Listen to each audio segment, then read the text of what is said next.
ब्रह्मर्षि mission की परमाध्यक्षा पूज्य दीदी ब्रह्मवादिनी स्वामी कृष्णकांता जी महाराज को प्रणाम करते हुए तथा मंच पर उपस्थित सभी दिव्य विभूतियों को, अपनी पूज्य दीदियों को मैं प्रणाम करती हूँ।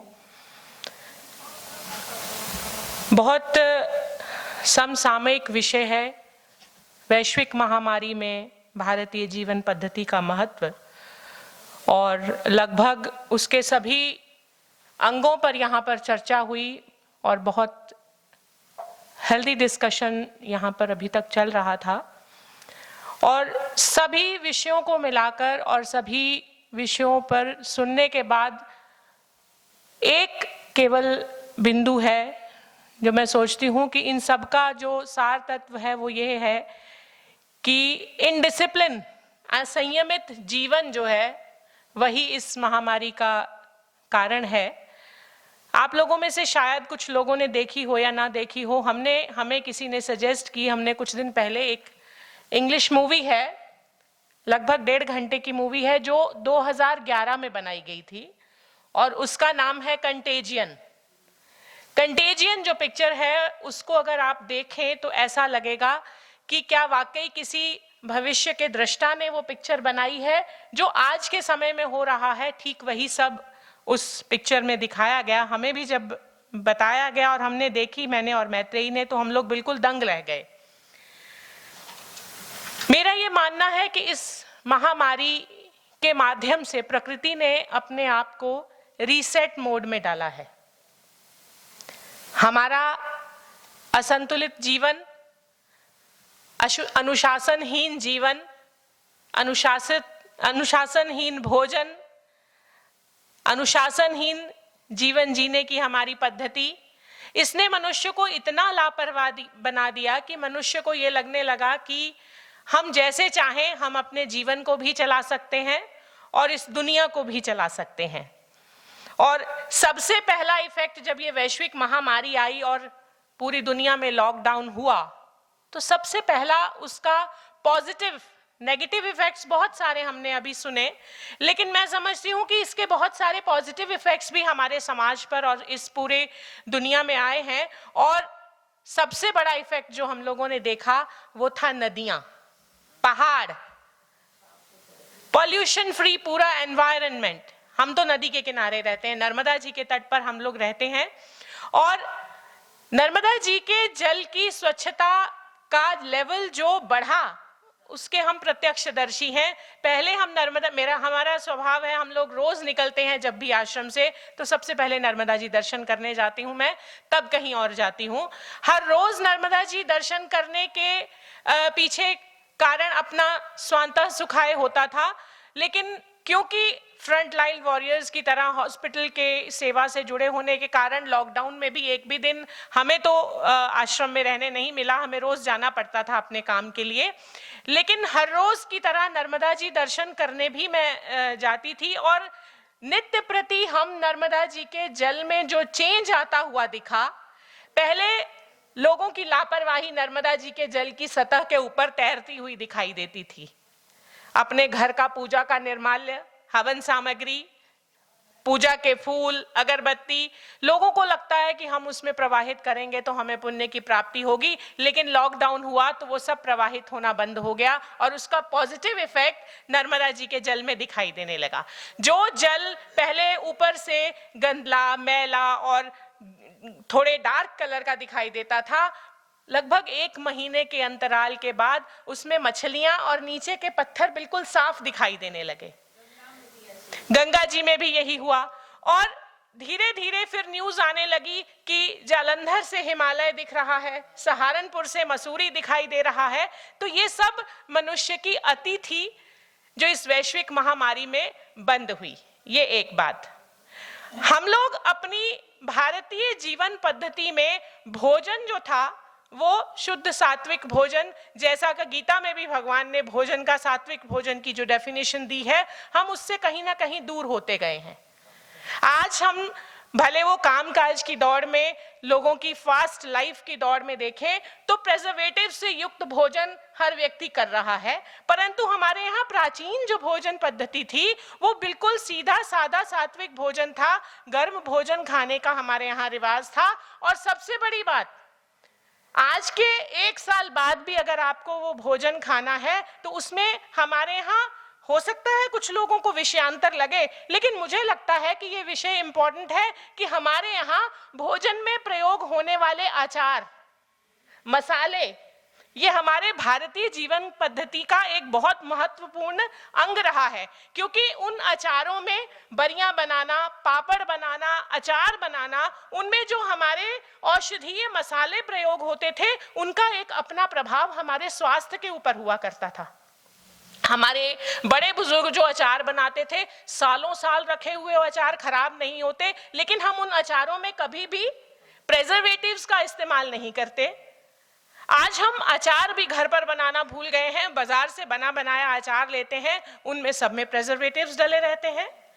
हमारे घर बनाने की एक संरचना, हमारे मकानों के बनने की जो एक संरचना थी वो एक बहुत सोची समझी प्लानिंग के तहत हुआ करती थी। कहीं भी आप बहुत पुराने गांव के घर देखेंगे, वहां कहीं भी रसोई घर और शौचालय पास पास नहीं हुआ करते थे। आज हम बिल्कुल अटैच टॉयलेट बात की दौड़ में हम लोग चल पड़े हैं, हम लोग भी आज उसी में हैं, मैं अपनी बात अलग नहीं कर रही, लेकिन गांव में आप देखेंगे तो शौचालय अब तो खैर ओपन एयर डेफिकेशन को बंद करने के लिए सरकार ने शौचालय बनवाए हैं, लेकिन अगर प्राचीन समय का देखें तो घर के अंदर शौचालय और स्नानागार नहीं हुआ करता था। उसके पीछे कारण क्या था? हमारी शारीरिक स्वच्छता, फिजिकल हाइजीन को रखकर, हमारे शरीर की हाइजीन को ध्यान में रखकर, फिटनेस को ध्यान में रखकर ये संरचना की जाती थी। आज हम ग्रामीण क्षेत्रों में, मैं क्योंकि ट्राइबल बच्चों में काम करती हूँ, आदिवासियों में काम करते हैं, हम उन बच्चों के गांव में जाते हैं तो उन बच्चों के गांव में जो घर बनाने का एक सिस्टम है, घर बनेगा उसमें गोबर से लीपा जाता है। गोबर से क्यों लीपा जाता था? क्योंकि गोबर में और गाय के मूत्र में, मैं फिर गाय पर आ रही हूं, गोबर और गाय के मूत्र में कीटाणुओं को मारने की क्षमता होती है, और घर को और घर के आंगन को गाय से लीपा जाता था। और लीपने के बाद भी जो घर के बाहर की एक आपके घर की सीमा है, उस पर मध्य प्रदेश में उसको ढिग बनाना कहते हैं, ढिग बनाए जाते हैं। ढिग बनाना यानी कि छोटी सी बाउंड्री 2 ईंट की बनाकर उसको चूने से लीपते थे। और घर के अंदर भी जो रंग रोगन होता था वो केमिकल्स वाला नहीं होता था, उसको चूने से पोता जाता था, क्योंकि वो घर के बाहर का जो ढिग बनाया गया है उसको चूने से पोतकर उसको कीटाणु रहित किया जाता था। बाहर से कोई व्यक्ति आता था, घर के बाहर उसके हाथ पैर धुलवाए जाते थे, हाथ पैर धोकर आप अंदर आइए। अब हमें टीवी पर सिखाया जा रहा है wash your hands for 20 seconds. हमारे यहाँ तो एक दिन बहुत रोचक बात हुई, हम लोगों ने अपने बच्चों के लिए एक ऑनलाइन सेशन रखा, और मैं ब्रह्मृता दीदी उस दिन बोल रही थी कि ये तूने एक श्लोकी रामायण कैसे याद कर रहे हो, कहाँ से कैसे क्या कर रहे हो। हम लोगों ने ऑनलाइन सेशन में अपने स्कूल के बच्चों को ये याद कराया कि तुम लोगों को 20 सेकेंड तक हाथ धोते समय क्या बोलना है। तो हमारे स्कूल के बच्चों को हमने याद कराया कि 20 सेकंड तक हाथ धोते समय तुम लोग बोलो आदो राम तपोवनाधिगमनम हत्वा मृगम कांचनम वैदेही हरणम जटायुमर्णम सुग्रीव संभाषणम बाली निग्रहम समुद्र तरणम लंकापुरी दाहनम पश्चात रावण कुंभकर्ण हननम एतद्धि रामायणम। 20 सेकंड लगते हैं। तो बच्चों को एक फन था कि हमने ये एक श्लोकी रामायण करते करते दिन में 10 बार हाथ धोना है। तो हमारे यहाँ हाथ धोना जो है वो घर के बाहर करवाया जाता था। घर में कोई आता था उसको पानी के साथ गुड़ दिया जाता था, मीठा दिया जाता था। उसमें भी कारण यही होता था कि वो आप बाहर से आए हैं, कोई धूल के कण अगर आपके मुंह में है तो उसको मिष्ठान्न देकर उसको वहीं समाप्त कर लिया जाए, ताकि आपके शरीर के अंदर वो कीटाणु फैले नहीं। तो इस तरह की छोटी छोटी चीजें जो थी वो हमारी जीवन पद्धति में इन्वॉल्व थी। हमने हर तरफ कंक्रीट ही कंक्रीट कर डाली है। मैं कुछ समय पहले मुंबई गई। मुंबई में एक किसी से मिलने के लिए, एक डॉक्टर से मिलने के लिए मुझे लीलावती हॉस्पिटल जाना पड़ा। लीलावती हॉस्पिटल में उनसे मिलने के पश्चात जब मैं बाहर निकली तो मैं गाड़ी का इंतजार कर रही थी। गेट के ठीक बगल में एक पेड़ लगा था और उस पेड़ की जो जड़ें थी वो जिस शेप में फैली हुई थी, ठीक उसी शेप में पेड़ से बिल्कुल सटाकर कंक्रीट कर दिया गया था। ये किया हमने प्रकृति का दोहन।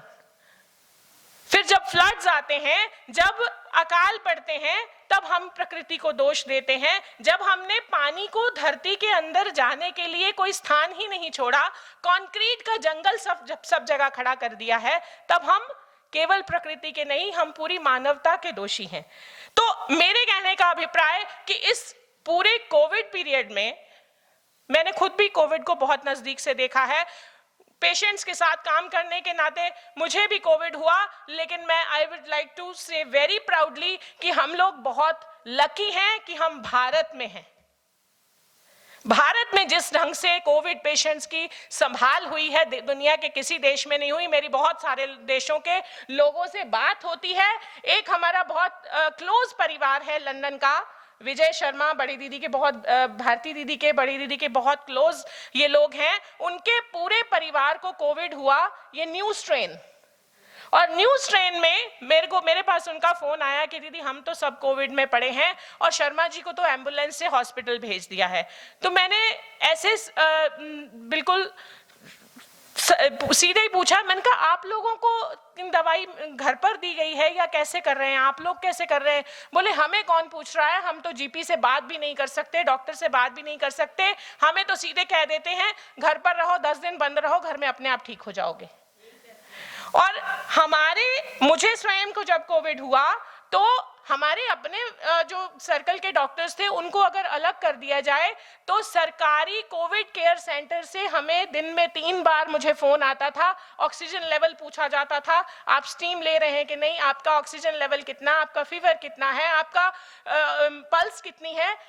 10 दिन तक लगातार दिन में 3 बार फोन पर हमें पूछा गया, हमारी पूरी संभाल हुई, घर में सैनिटाइजेशन आश्रम में करवाया गया, हमारी दवाइयां पहुंचाई गई, डिस्चार्ज लेटर तक पहुंचाया गया। हम लोग भाग्यशाली हैं कि हम भारत में हैं। और मैं बात कर रही थी ग्रामीण अंचलों की।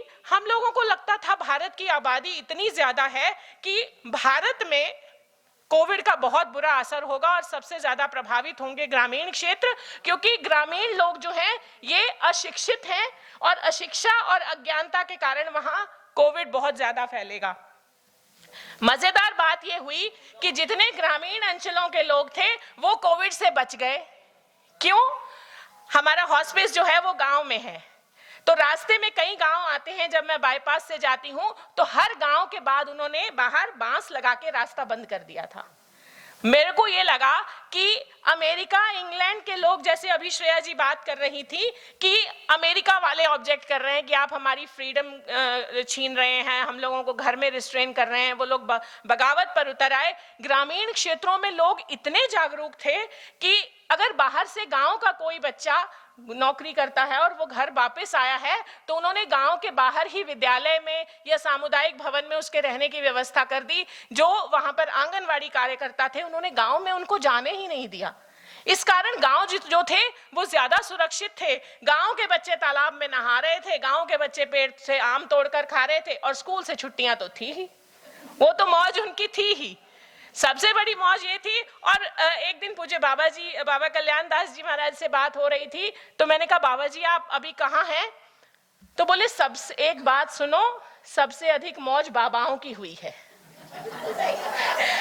क्योंकि महात्मा लोग साल भर यहां से वहां दौड़ते रहते हैं समाज के कार्यों के लिए। कहीं सत्संग हो रहा है, कहीं कथा हो रही है, कहीं पूजन हो रहा है, कहीं कोई और कार्यक्रम हो रहे हैं। इस कोविड ने महात्माओं को भी एक स्थान पर रहकर स्थान तप करने का एक मौका दिया है।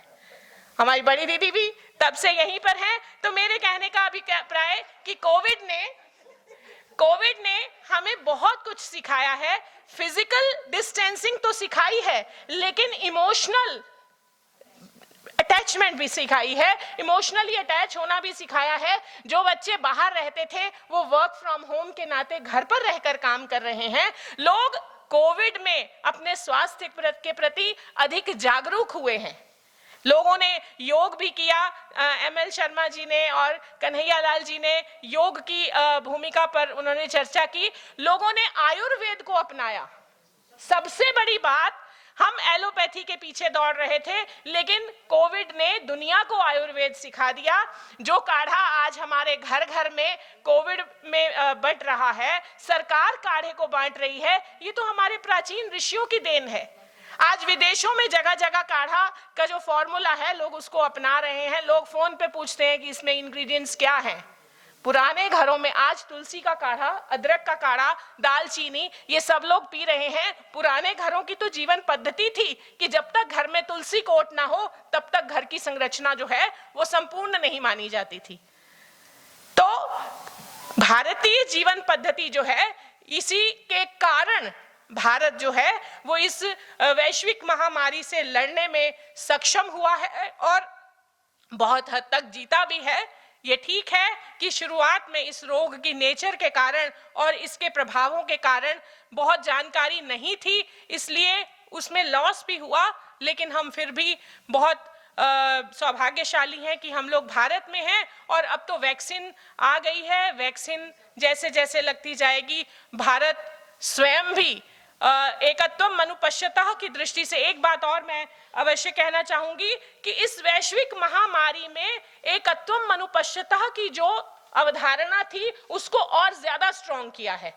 मैंने ये अपनी आंखों से देखा है, क्योंकि जबलपुर जो है ये भारत का एग्जैक्ट मध्य है, बिल्कुल मध्य है। और महाराष्ट्र से, दक्षिण भारत से, यूपी, MP और बिहार में आने वाले जो मजदूर थे, जो बाहर काम कर रहे थे, वो सब जबलपुर से होकर ही गुजरते थे। और हमने देखा है, जैसे हम अमरनाथ की यात्रा करने जाएं तो वहां पर यात्रियों की सेवा होती है, इस प्रकार से दक्षिण भारत से और महाराष्ट्र से आने वाले मजदूरों के लिए पूरे हाईवे के ऊपर जगह जगह स्टॉल थे। उनके लिए पैरों में पहनने की चप्पल, उनके लिए कपड़े, उनके लिए खाने की व्यवस्थाएं, हर एक चीज की व्यवस्था, उनके लिए छोटे बच्चों के लिए दूध की बोतलें, पानी की बोतलें, जूस, बिस्किट, हर चीज ऐसे ट्रकों पे उछाल उछाल के उन लोगों तक पहुंचाया जा रहा था। ये भारत की सेवा की अवधारणा और एकत्वम मनुपश्यता और सर्वभूत हिते रहता की जो हमारी एक शक्ति है भारत की, और ऋषियों के द्वारा दिया गया हमें एक जीवन जीने का मार्ग है, ये वही मार्ग था जिसने हमें इस कोविड को जीतने में सक्षम बनाया है। सभी संतों को प्रणाम करते हुए मैं अपना स्थान ग्रहण करूंगी।